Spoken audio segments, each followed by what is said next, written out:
we need to slow this down for people, that some physical evil does come directly from our own free choices. We shouldn't blame God for that. We can see it. If we overeat and we get fat, can't say, hey, you know, God's got a problem here.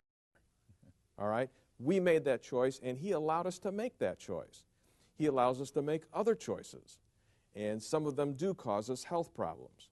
If we're A kind of personalities and we're flying all over the country and we're doing all kinds of things, we just had a friend that died recently because of his lifestyle, but he chose that. Well, you can't say, well, listen, God, you know, somehow caused this thing. We bring these things on ourselves. So that's number two, is some physical evils come to us indirectly.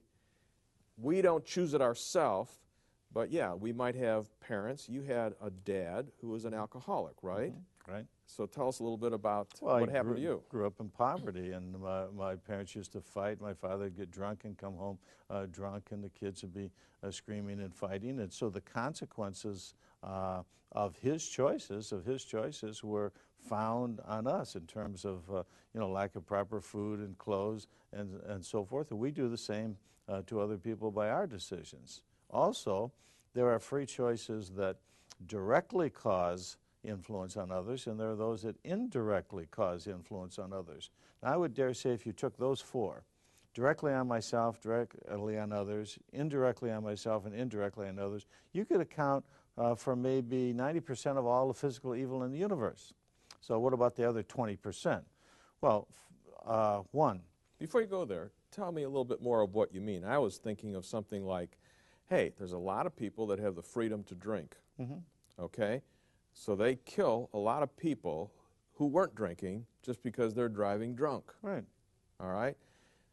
That's one of those indirect things. Exactly. And again, it's not something that God did, but it's a result of giving all of us free choice. Now we're starting to harm each other.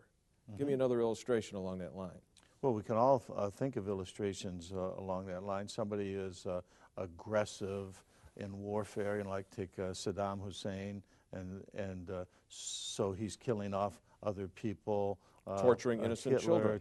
Torturing innocent children. You say, well, how can God allow innocent children to be tortured? God didn't torture them. An evil person called Saddam Hussein tortured those people. Or take the 3,000 people in the Trade Center building. They were innocent people. All they were was there that day, you know.